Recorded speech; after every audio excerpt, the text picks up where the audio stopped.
This is a podfic recording of Suddenly Your Heart Showed Me My Way, a Sherlock fanfic written by hitlikehammers and read by Talking to Myself. This fic is rated mature and contains a romantic relationship between Sherlock Holmes and John Watson. Additional tags include character study, heartbeat kink, pulse point kink, romance, introspection, cardiophilia, human anatomy, extended metaphors, scientific method, longitudinal observational study of J. H. Watson as conducted by S. Holmes, in which Sherlock Holmes develops a fixation with John's pulse and discovers his own esoteric heart in the process. Suddenly, Your Heart Showed Me My Way. Part 1 of the cardiophilia sequence. Written by hitlikehammers.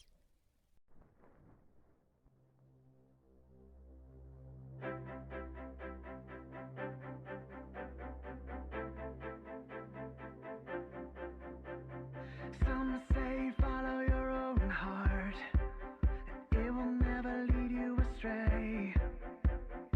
Some say chase your own dreams, that's all that matters anyway.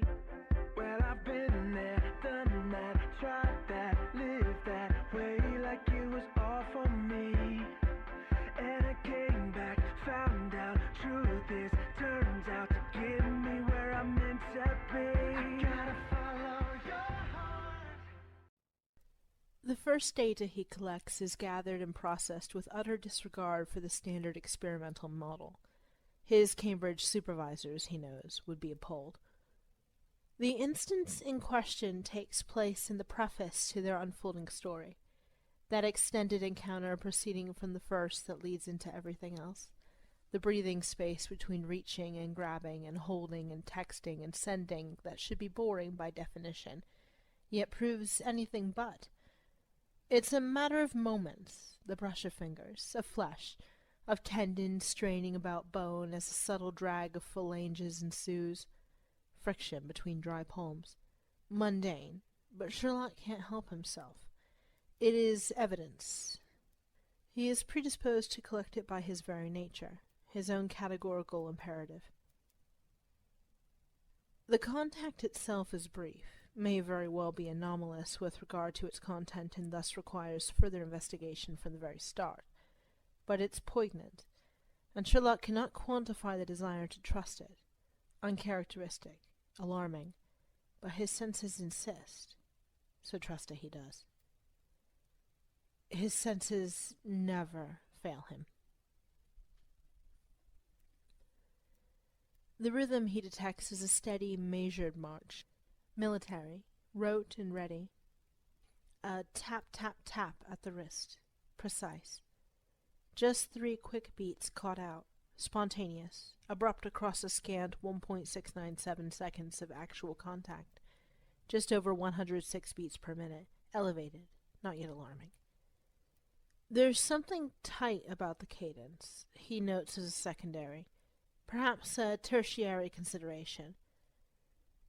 The coordination of contraction and release suggests a riotous amalgamation of exertion, the limp, he suspects, the walking and the climbing and the rushing for the gun that Sherlock can see outlined beneath his jumper, and excitement, the sort of adrenaline that energizes rather than cows. Sherlock closes his eyes and opens his mouth, and feels the impossible thud of those same 3 beats, over and over in his temples, beneath the heels of his palms where he holds his hands, steeples his fingers above his own sternum. And he's forgotten what he wanted to send. The content of the text he'd meant to dictate, had aimed to instruct John to compose. The backups of said message in his hard drive are suddenly hazy, corrupt, and he only knows one thing in that instant between lock-up and reboot. He requires more data, and so he needs John Watson to stay. He proposes Angelo's, then, a plan forming and a chase tugging at the corners of his lips. The whole idea composed to the cadence of 3 stray beats. Strong, andantino, mezzo forte, utterly common and wildly unempirical, and yet strangely, curiously, confusingly, undeniably fascinating. His tutors at Cambridge were entirely useless anyway. If anything is gonna count in this life, I gotta follow your heart. If I'm ever gonna make a mark on eternity. The metaphorical significance of the human heart is not lost on Sherlock, but he has vehemently eschewed its validity since before he can rightfully recall. There's a symmetry about the geometric shape that shares the name that is potentially pleasant, in theory, but Sherlock has only ever been able to process it as two separate halves, sharp lines drawn down with a lethal point seeking a mark, a rapier searching a victim to skewer. He remembers, as a child, tracing only the sharp peak, watching blood drop from the tip in his imaginings, and relishing the smooth pump of that same crimson color through a buried network of veins. Meters coiled within to take it up and lead it through, channels designed to give over the red as subject, as slave to the whims of the organ that looked nothing like the figure, nothing like those curved globes tapering down to join at the cusp. Earlier even, farther back, Sherlock remembers dissecting things, animals, dead vermin. He remembers his mother's distaste but her unwillingness to discourage his curiosity. He remembers a specific interest in the construction, the anatomy, the function of the heart. He remembers disbelieving the capacity of that pumping, awkward sac for sustaining life in so much as the smallest shrew, let alone a human being. But Mother had insisted it was so, had drawn one of his hands to her chest, leading the other to bury in the soft coat of her beloved Abyssinian, to feel the flutter beneath both sets of ribs at once. The cadence is utterly different, but the motion, the character of the thump beneath his palms, much the same. His mother had then moved his hand from her chest to his, cupping his palm to his own thrumming heart, more like the cat's than hers, fast and frantic, a butterfly's wings, and Sherlock doesn't quite like to recall that realization, that moment of revelation at so young an age.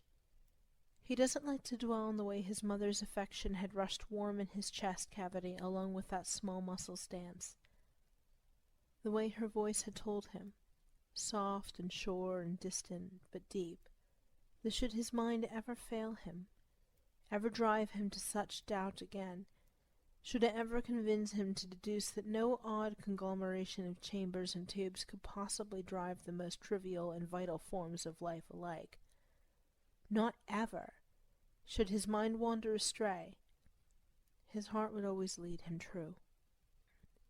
He spent most of the intervening years, more than 3 decades now, ignoring the cadence that drives his own function, the motor running his transport. He succeeds until he meets a man whose heart is visible, always, and hidden, perpetually, until he brushes up against that pulse at the wrist and can't delete it, and more troubling, has no desire to. Willfully won't void the rhythm he finds himself walking to, descending the stairs in time with, rosening his bow to the tune of, and breathing at the counterpoint to, once for every third cycle of the sound. He doesn't like remembering that day, her touch, his tiny pulse, the feline heart, a mother's careful guidance, soft, sweet nonsense words. He doesn't like the unfounded, unbearable sense of wavering, of uncertainty that he still associates with the heavy rush of his own pulse, now and again, all because of those things, that time, that place. The uncertainty that both stings and titillates. Impossible. Now, with John. And again. And again. He also remembers the long technicolor battering of cocaine in his veins, the quiet bombardment of the very best highs. He remembers the shaking, torturous crash of the lows, the darker days near the end of his struggle, the middle of the first relapse, the start of his last hurrah with White, his gorgeous solution to the problems only he could see, only he could understand to be insolvable. He remembers being wildly enamored of his own beating, bulging, boorish heart in the space between the prick of the needle and the impact of the crash. Remembers holding his palm to his chest and laughing, maniacal, when the drugs hit him wrong, flooded his system askew, when colors weren't brightened but left to bleed out, when shapes were distorted and his mind wasn't sharpened, but wrung to a pulp. Of course, the general inclination, the tendency towards fascination, that in itself isn't new. The susceptibility to obsession, objectively, isn't entirely out of character. Moreover, the intense preoccupation with those ventricles and atria, with the septum down the center like that long, forbidding line of vertical symmetry, and the pumping via the subendocardial branches, even that is far from uncharted territory. But just as the touch of his mother's heartbeat, the kitten, and his youthful palm skirting the pulsation at his own sternum shook him, stirred him, keeps him from a state of equilibrium to this day when he delves too deeply into the sensations they evoke. His unflagging zeal for these useless, pointless, meaningless taps of John's blood, so far from its source in passing, unmeant, is by its very nature unseemly, a distraction. To be fixated entirely on an aspect of a living, breathing composition of cells and blood and breath, to care at all for something that could possibly, improbably, but could feasibly manifest as care in him, in return, this is unheard of, unprecedented, unacceptable. But he feels, truly. He experiences sentiment at times, in moments that are quickly inching closer to the norm than the exception. Instances in which he is steeped so deeply with emotion that he reels with it, cannot reach conclusions through the fog over his vision, can't pick up the whispering of subtle, clandestine clues for the buzz in his mind and the thump in his ears. And these days that have occurred in the portion of his existence that can be characterized only by the presence, the influence of John Hamish Watson. These days, those moments of feeling are visceral and cloying, overwhelming and complete. They clench in the chest, put pressure on the heart and vibrate, thrum poetic and obscene in threes, in a triad of motion and meaning and sheer vibrant life that is beyond Sherlock. A secret he holds at his core but can't unravel. Yet he can delineate the effects, the evidence for it, the presence and the clenching and the pressure. He can hear the echo about his eardrums, can feel it tight and dry when he swallows, throbbing violent at the temples and the jaw and in the neck. He can taste it like sweetness and bile all together in the back of his throat, on the far papillae. He can see the advent of cutis ansterina on his bare arms, and the otherworldly expansion of his arterial walls, of the culpable muscle itself at the left of his chest, like a creature, some being with its own will, outside of Sherlock's own control entirely, a parasite living beneath his skin and overtaking him, transmogrifying him from the core of his being, bit by bit, until he is unrecognizable, until he is someone else entirely. The sensory cues are all there, as much as Sherlock wishes they were absent. He feels, ceaselessly, and it may very well kill him before the end. But the fact remains, as painful, as horrific and illogical as it is and had always been. The fact remains that he cannot deny his senses. They've never lied before. So let heaven's heartbeat always move me. Let my only prayer be to follow your heart. Help me follow your heart. Sherlock despises few things in the world more than willful ignorance, than intentional hypocrisy and deliberate contradiction. Simply put, it's all a form of self-induced stupidity, and he refuses to abide it. Sherlock knows sentiment, and yet he denies it. because it unsettles him, and yet he has renounced such fear. Fear stems from the unknown. Sherlock knows this. And knowing is Sherlock's calling, his forte, his undeniable vocational domain of expertise. All he requires is data. When John hands Sherlock his tea in the morning, on the mornings when John's feeling particularly lenient or indulgent, or concerned for Sherlock's hydration or his mental state, when John actually brings it to him on the sofa or in his chair, Sherlock's usually cultivated an air of distraction or tenuous, dangerous boredom, so thick and inscrutable that John doesn't think twice about Sherlock's lingering fingers once he's got a grip on the cup itself. He doesn't so much as suspect, wouldn't go so far as to fathom that Sherlock's fingertips are tracing the blue veins that ring the radial pulse, the trail like breadcrumbs, a line of evidence direct to the source, the key, the artery, carrying erythrocytes and leukocytes and albumin, couriering life and vitality and reason and rightness, and he shakes his head each time, each and every time, as his mind begins to turn unbearably soft, wandering in uncharted and inadmissible directions as it floods with dopamine and serotonin, with glutamate and more norepinephrine than he thinks he's equipped to withstand.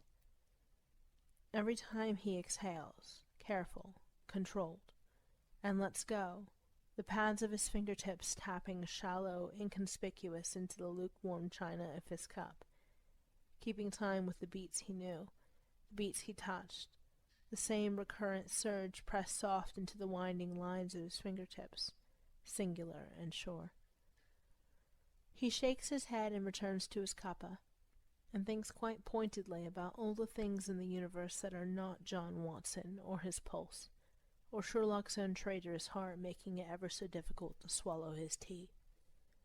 Then there's the run-in with the tong, and so much data. There's John's examination of the bruising at Sherlock's neck, evidence of his strangulation at the hands of Zizou.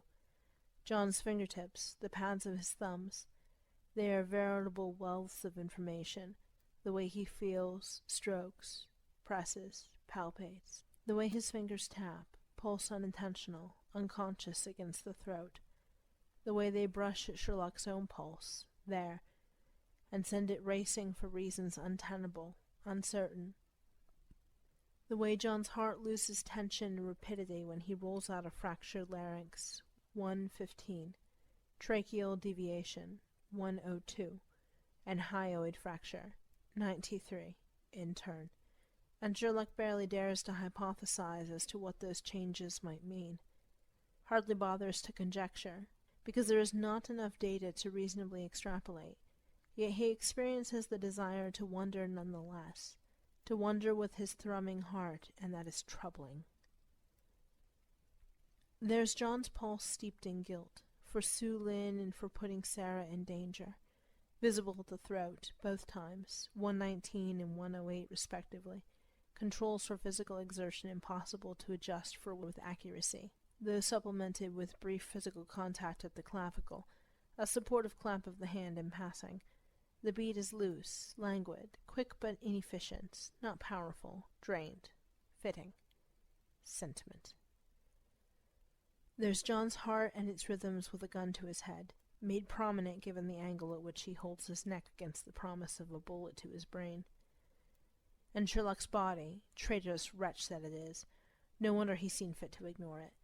His own body is rebelling, demanding more air than is prudent to take in, at speeds he can't afford if he is to save them, if he is to manage to free John, free his date, finish the job.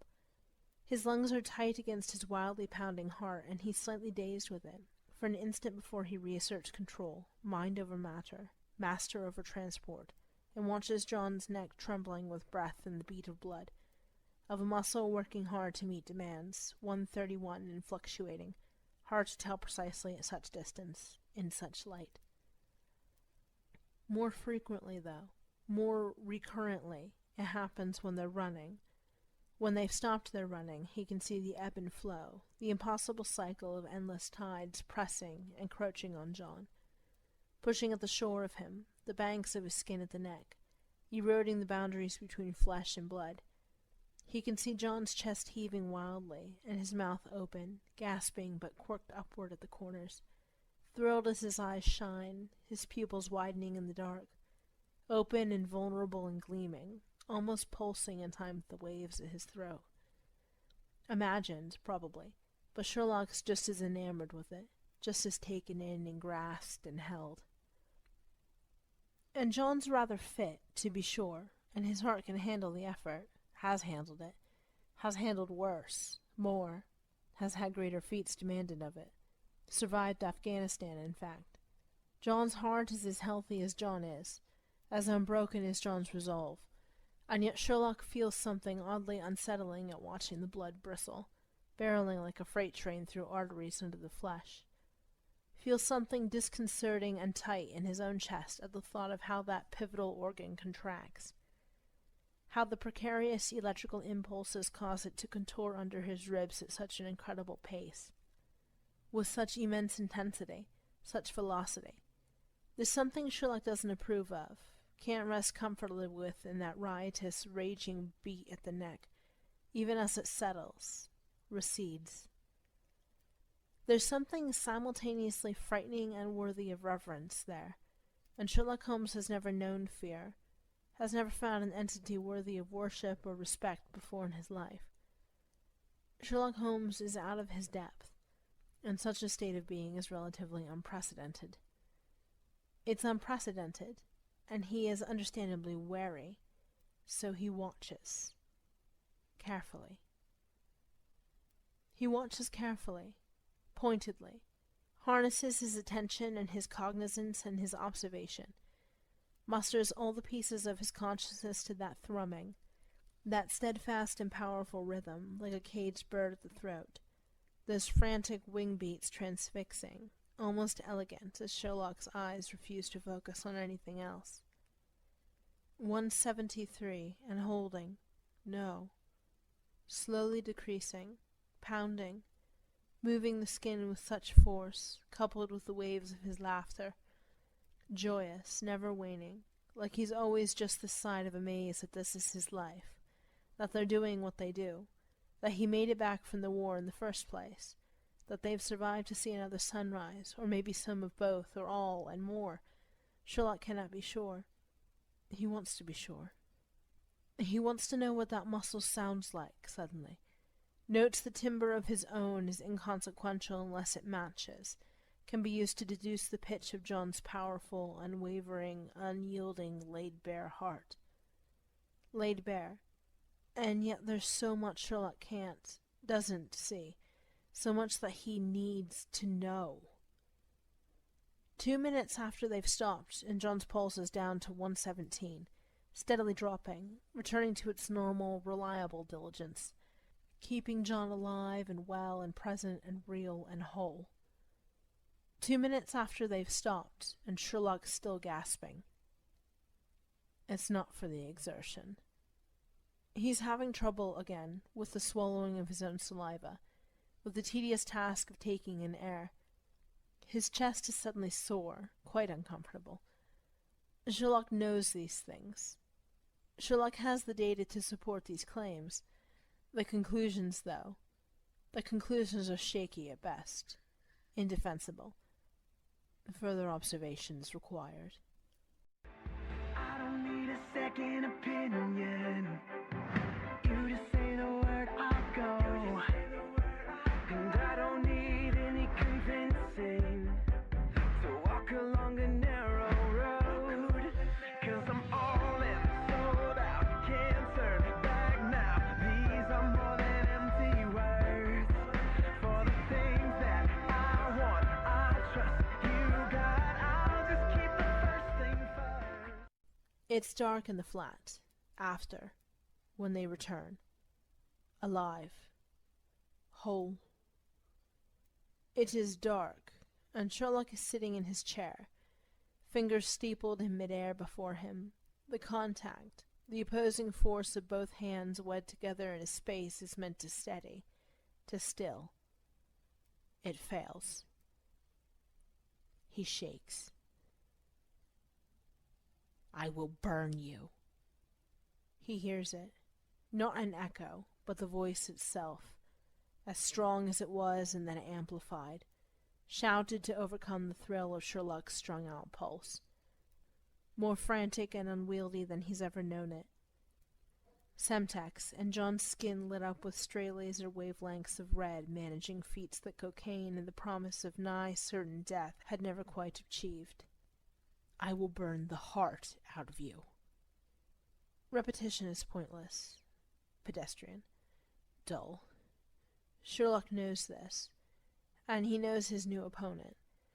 Clever psychopath, brilliant mastermind, the antithesis that proves the very idea of his own self possible.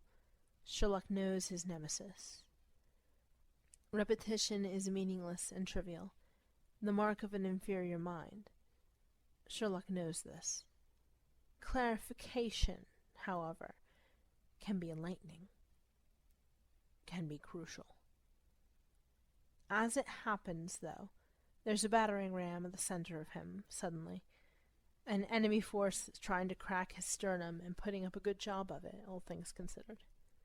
And it's making it unbearably difficult to think too long, or too deeply on the events of the evening, the board that's been set and the gambit that's opened the game.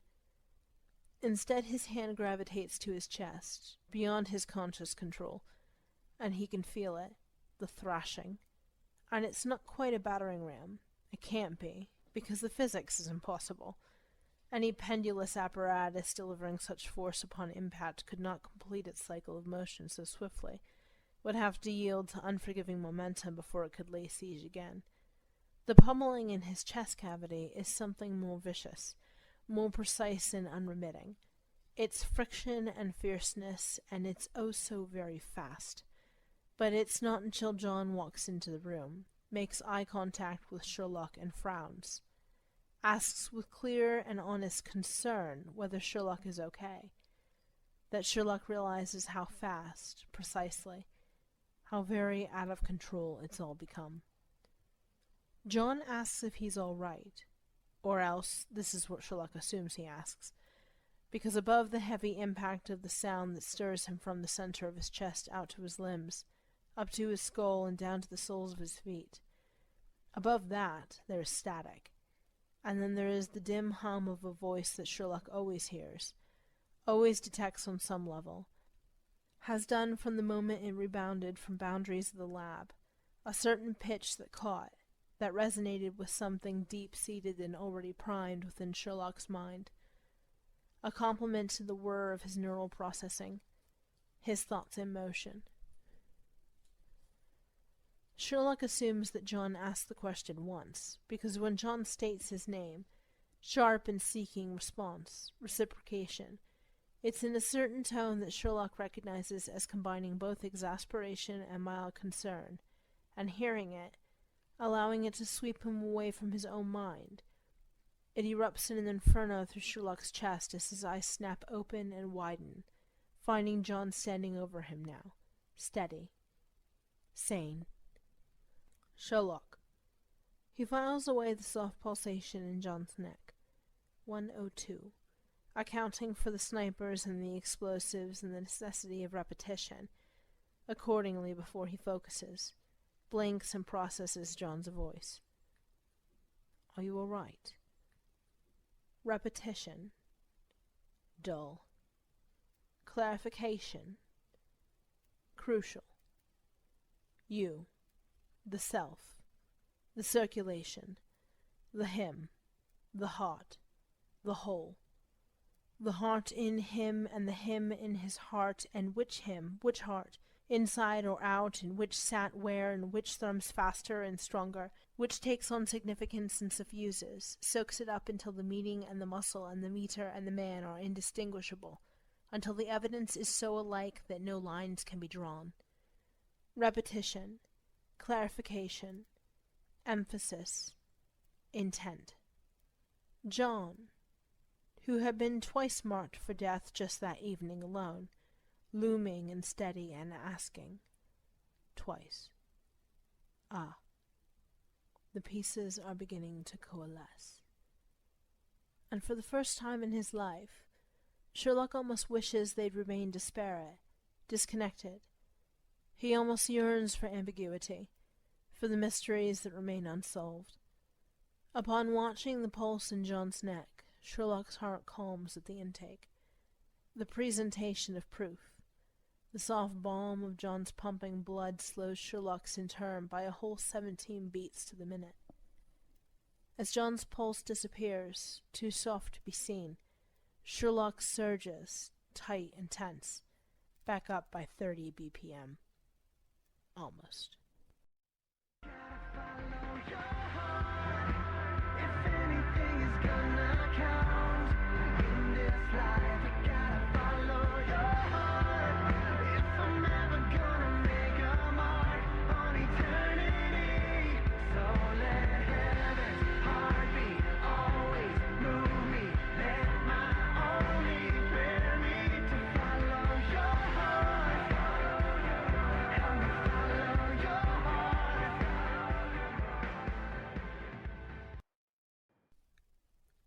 Once the data is amassed, it's difficult to avoid the obvious implications. He runs through several logical conclusions before he siphons them off into the realm of impossibility. Physiological disorders, imprecise measurements, mental instability, inaccurate observations, uncontrollable anxiety, cardiac defects, until he has no choice but to confront what remains, and his shame. He bulks immediately upon the revelation of its nature, its consequences, what it means. Deliberate contradiction, intentional hypocrisy, willful ignorance. All the things he isn't and cannot stand for are creeping into his psyche, are melding to his bones and holding, demanding, desperately, that he reconsider, that he turn a blind eye and walk away before a conclusion can be reached, before it's too late to delete the evidence and its extensive ramifications because improbable. Improbable simply cannot be borne. Not this time. Because there is a case. There is a case, there is the work, and he cannot process it, cannot parse it and see the threads where they begin to intertwine. He cannot focus or suppose. He cannot clarify or correct. He cannot see or smell or taste or touch or know, because it is all excitatory chemicals with no inhibitors, no GABA to calm him or bring him down. And he's abuzz. He's trembling. He's breathless and he's twitching. It's worse than boredom, and it's bigger than doubt. It's the thing he's been accused of, falsely, before this moment. And he knows that all such prior accusations were false because this is new and unprecedented. This is vivid and unsustainable. This is a quiver in his chest and lead dropped cold at the abdomen, resonating out until everything freezes, so swift that it sears. This is his blood boiling and moving too quick. This is muscular hypertrophy and dire effects. This is his heart on fire in more than just his chest. "I don't know myself, John," he declares, without feeling, straight and clear, and John just blinks, frowns, doesn't know what to say, but isn't quite bewildered. Sherlock knows the expression well, is on its receiving end often, and damn it all to the innermost circles of whatever hell awaits, but all he wants, all he really wants, is to rush at John and touch him, taste him, to capture his lips or stroke his neck, to place a palm upon his sternum and measure everything, every subtle telling hitch of the heart pattern, the beat schema, the typology of the cadence that corresponds to that familiar look, and this is why it has to stop. This is why. He swallows and holds the heat at his center close, fools himself into believing that it's made of rage and hate, lets the falsified feelings spill unforgiving from his tongue, for all that his pulse is rebelling, for all that it numbs him with the flames. My control. My ability to predict my own reactions and capacities, my own faculties and margins of error. He sucks in a breath that gets battered round as it runs through his chest. You've corrupted the files, John. You've encrypted the very baseline recordings that I've kept locked away for reference, and for the life of me I cannot access them. I cannot break the seal. I cannot analyze the data, and it is destroying me, John. He runs trembling fingers through his hair and turns to catch John's figure, his seated frame out of the corner of his eye, but he can't look, not truly. He can't. And when he hears John's sharp inhale and the click of his mouth moving, opening, the crack of saliva on his tongue, he dives forth, heads him off.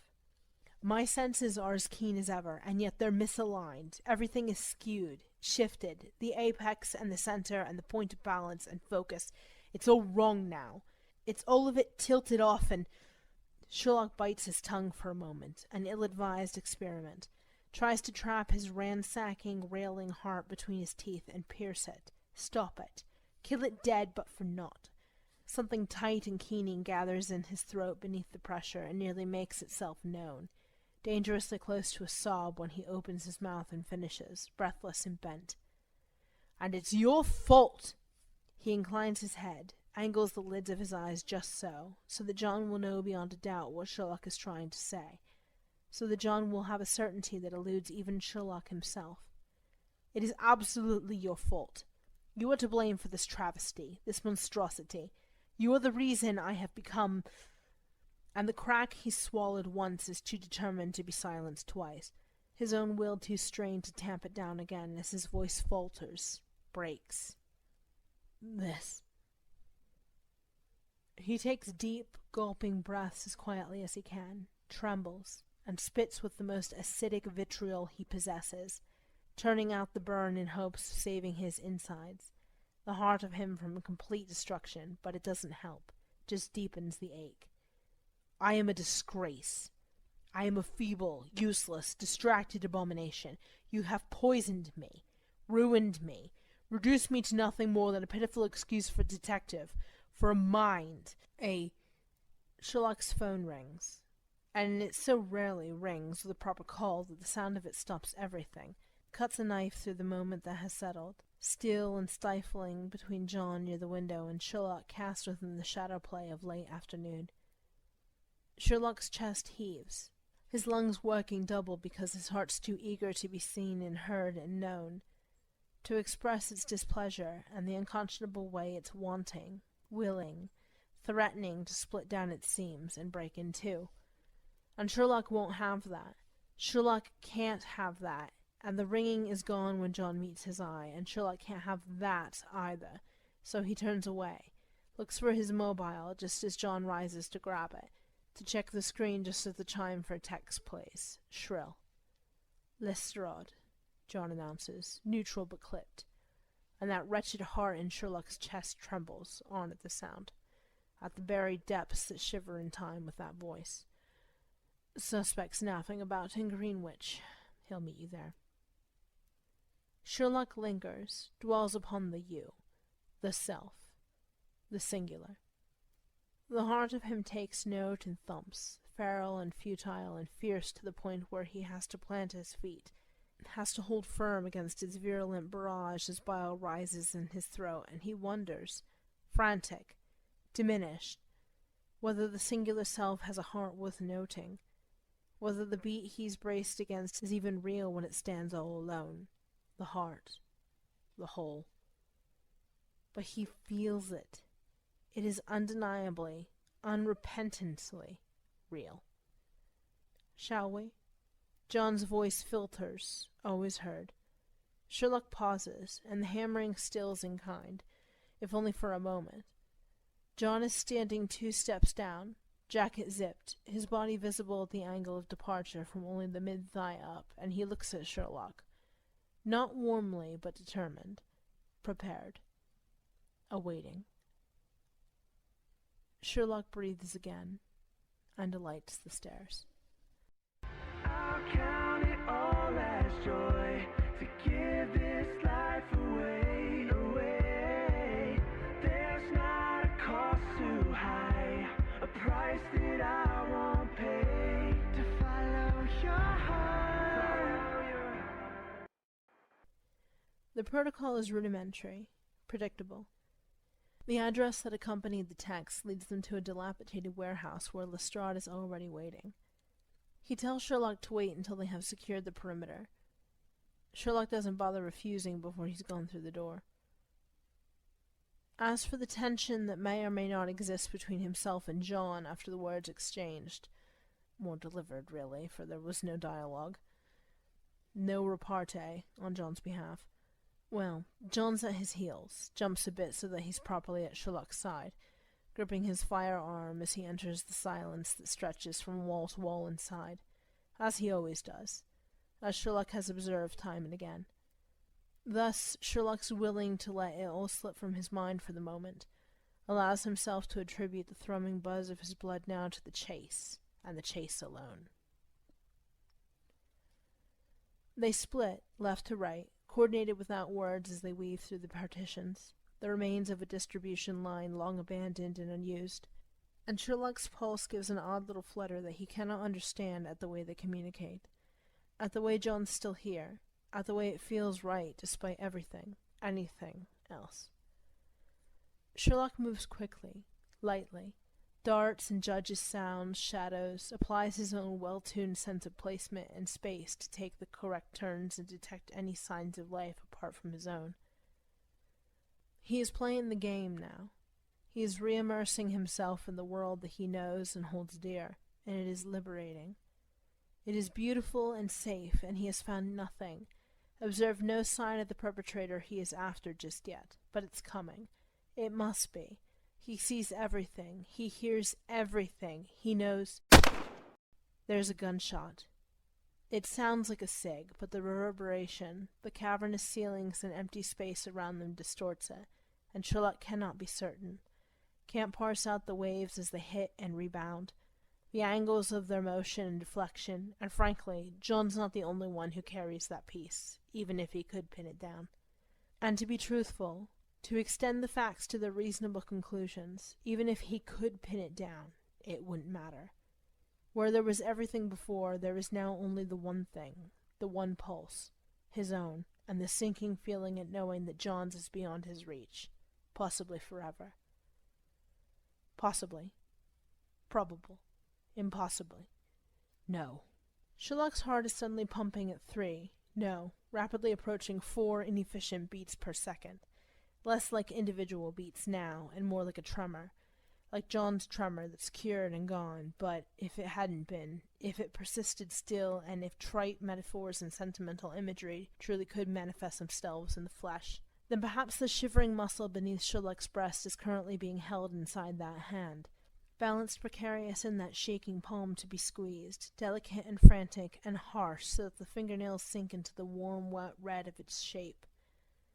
If the worst of all the things that Sherlock's made a point to scorn somehow came to be real and true, then it would be a verifiable fact that it's his heart that's trembling, terrified, held in the cosmic balance of John's grasp, and Sherlock is gasping, failing, and he'll hit the ground and burst the very minute John's hold gives way.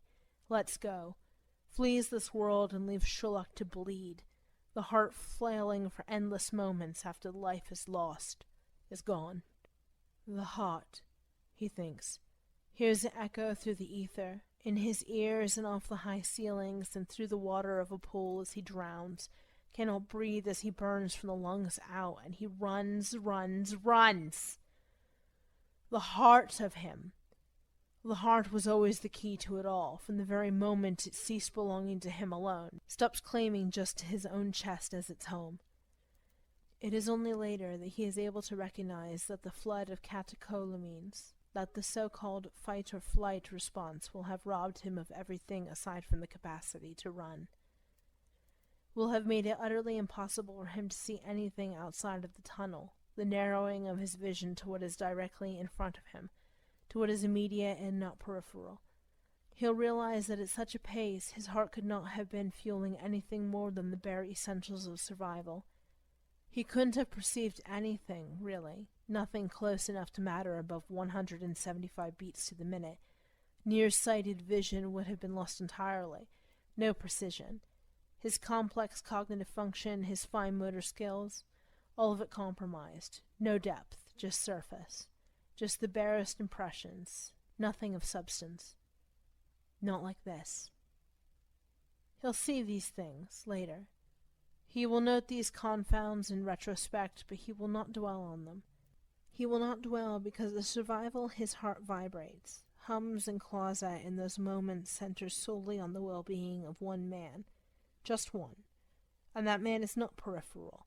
He isn't anything except essential, and he comes out of nowhere, emerges from the black edges of Sherlock's world and grants it color again, balances and gives everything shape, direction. He emerges from the darkness and expands Sherlock's world. And it's only then that Sherlock understands that he could not observe, could not make deductions, could do nothing, nothing but rush, nothing but navigate this pointless, pathetic world blindly, useless, fumbling until he collides, hits a wall that's firm but yielding, that reaches up for him in a way that walls simply can't, and he blinks once, twice, and he swallows, and his own pulse tries its damnedest to choke him. Tries. Can't, but tries. And Sherlock's heart doesn't slow, not at first. He blinks hard and tries to catch his breath as his hands come up, miss their target as John steadies Sherlock, grasping his shoulders and keeping him rooted and real and still, saving him from coming apart entirely. Sherlock's jaws drop down, low, and he's sucking in air, so much air, and yet none of it's making a difference. None of it's doing its job, and Sherlock's lightheaded, dizzy in a way that even the drugs, even the lack of the drugs, couldn't match. His chest burns and his fingers clutch and grasp and knead, and he has no control, not any, as he slumps, falls, drops. The moment he expects, though, it's curtailed. It stops short. He goes down, forward, and there's a shuffling noise before he's grabbed beneath the arms, leaned at an uncomfortable angle, a partial, perfect slant against John's heaving chest, with John's strong hand on the back of his neck, the coal of the gun he's still holding like a shock against his skin. And then another hand, the second hand at his cheek, gentle and whole like John, the John he's pressed against, pushing relentless, crushing into the wall behind, and Sherlock can't. He can't. He finishes the fall, stops fighting, stops pretending that this isn't him, that he's not this person who is leaning, falling, broken and yet complete, that he's not at his very core a being that feels, now as he never has before, for John Watson, as no one else deserves. Sherlock stops fighting and buries his face in John's chest, lets go, and balances the bridge of his nose, the crest of his brow, at the suprasternal notch, and allows himself the necessary surrender, the melting and melding of his very being into John's racing pulse just above the heart, so close to the muscle itself as it sings. Christ almighty, but it sings, and Sherlock is tired. He's exhausted. He is weak and ruined and relieved in every way. Every bone and ligament, and every bead of blood in his body relaxes in the same instant because it can be. It can continue to be, because John's hand is on his cheek, and Sherlock's shaking. Or maybe it's John, but they're so close, and Sherlock sighs into the coarse caress of John's heartbeat against him, against the shape of his skull and his sweat-slick skin as he breathes in air that smells like John. That taste of John, and Sherlock feels weightless, empty, and somehow ineffably full. Because there is a beat, and John is stroking the line of his cheekbone with a thumb that pulses into his skin at yet another place, another point of contact. Because John is whispering, murmuring nonsense, mindless, thoughtless nonsense that comes from another place entirely, somewhere that resonates, that touches the same octave and hits the same notes as the heart Sherlock's tucked into. And Sherlock's own pulse ebbs, recedes to align with John's, to intertwine and craft a frantic, impromptu cacophony that maybe could grow into a symphony someday, this day, one day, maybe. And Sherlock, he is this man. He is held inside this man. He exists in time with this man. The future, without this man, A world without John Watson is inexplicably, unexpectedly, undeniably impossible. And however improbable the implications of that fact prove to be, perhaps if he stops trying to deny them, stops trying to deny logic itself, his sacred rule, perhaps if he stops trying to fight it, they could, together, create a masterpiece. Follow your heart. Follow your heart. Gotta follow your heart. Help me follow your heart. Follow your heart. If anything is gonna count in this life, I gotta follow your heart. If I'm ever gonna make a mark on eternity, so let it guard me, always prove me, let my only prayer be your heart. Help me follow your heart. Help me follow your heart. Help me follow your heart. Help me follow your heart.